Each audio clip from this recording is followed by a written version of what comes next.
Salut à toi et bienvenue dans cette vidéo. On va voir ensemble les 8 facteurs déterminants d'une bonne détente verticale. Parce que oui, pour avoir une bonne détente, il suffit pas de faire des squats, de sauter sur une box ou bien de faire de la corde à sauter. Ça va être très important de comprendre les mécanismes qu'il y a derrière, d'une part pour gagner du temps sur ton entraînement et d'autre part pour progresser beaucoup plus. Et je t'assure que quand tu commences à amener une prépa beaucoup plus élaborée, tu ressens la différence. C'est ce qui m'a permis pour ma part de passer de vrais paliers de stagnation et d'arriver à un niveau que j'aurais pas pensé pouvoir atteindre. Il en est de même pour les athlètes que j'ai pu coacher. D'ailleurs, je t'invite à me rejoindre sur Instagram, tu pourras avoir davantage de contenu et tu auras également accès à toutes mes programmations. Pour ce qui est de nos 8 facteurs, le premier, ça va être la technique de saut. Peut-être que tu en as déjà entendu parler, mais c'est très important puisque c'est aussi bien ce qui peut te flinguer toutes tes qualités athlétiques, c'est-à-dire que tu ne pourras pas les retranscrire du mieux possible avec une mauvaise technique de saut. Et inversement, si tu améliores ta technique, tu peux directement gagner 10 à 15 cm. Donc c'est pas quelque chose qui s'acquiert du jour au lendemain, c'est vraiment une coordination à prendre. C'est vraiment ce qui va te permettre de transférer cette énergie horizontale engrangée par ta course en énergie verticale pour aller le plus haut possible. Et si tu veux plus de détails sur comment la travailler et comment la perfectionner, n'hésite pas à me le dire en commentaire, comme ça je pourrais te faire une vidéo dédiée. Le deuxième facteur, ça va être de se renforcer musculairement. Donc là, il y a des zones forcément à prioriser, ça s'accompagne d'une analyse biomécanique d'un saut, tu verras qu'il y a des muscles qui ont plus d'impact que d'autres, mais de manière globale, on va vraiment renforcer les jambes, quadri, ischio, fessier, mollet, on pourra aller chercher un petit peu plus loin forcément selon les cas, mais ça va être la base, et aussi très important, une bonne sangle abdominale. On a tendance à pas y penser, parce que forcément on pousse avec les jambes, mais c'est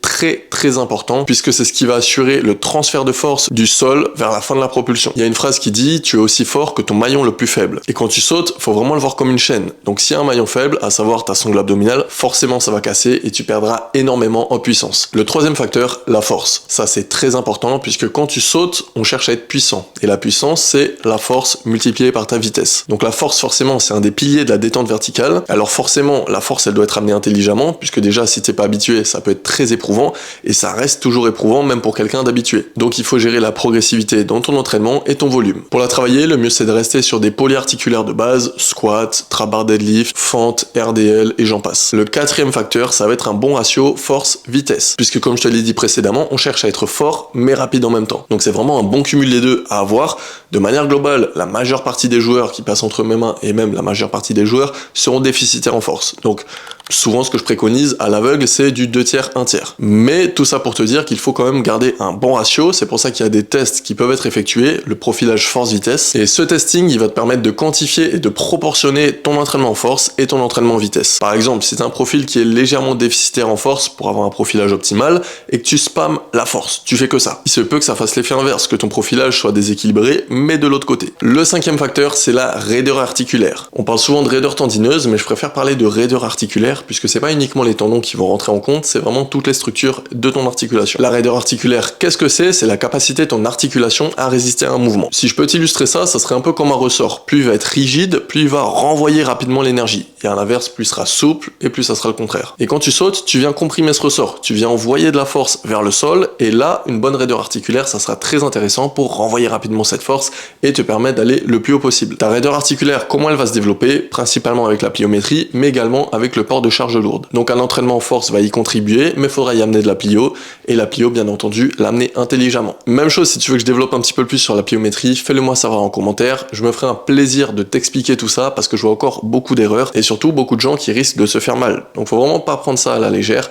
Donc n'hésite pas à me le dire, je t'en ferai une vidéo. Le sixième facteur, c'est le SSC, c'est ton cycle étirement-raccourcissement. Qu'est-ce que c'est? C'est la capacité du complexe musculo-tendineux à s'étirer et se contracter rapidement. Donc c'est intimement lié avec la raideur articulaire, et encore une fois, l'image du ressort, elle est assez parlante. Tu vas vraiment contracter vite et exploser. Quelqu'un qui n'aura pas un bon cycle étirement-raccourcissement, tu verras que sur certains exercices de pliométrie, ou même lorsqu'il va sauter, il aura tendance à s'écraser au sol, à passer beaucoup de temps au sol, et pas décoller très rapidement. Si tu t'identifies dans ce que je dis, tu sais que c'est quelque chose sur lequel tu dois travailler. Maintenant, comment tu fais? Encore une fois, c'est avec de la pliométrie, amené intelligemment et avec progressivité. Le septième facteur, c'est ta coordination musculaire. Un saut, c'est un mouvement très rapide. Tu fléchis et tu décolles. Donc, il faut vraiment qu'il y ait une bonne coordination entre tes muscles, entre tes quadris, ischio, les muscles agonistes, antagonistes, et que la contraction de l'un ne gêne pas la contraction de l'autre. Donc, je sais pas si c'est très clair quand je te le dis comme ça, mais pour t'imager, c'est comme si je voulais curler un poids juste ici, donc je viens contracter mon biceps, et que là, mon triceps qui s'étire normalement venait se contracter en retour en réponse.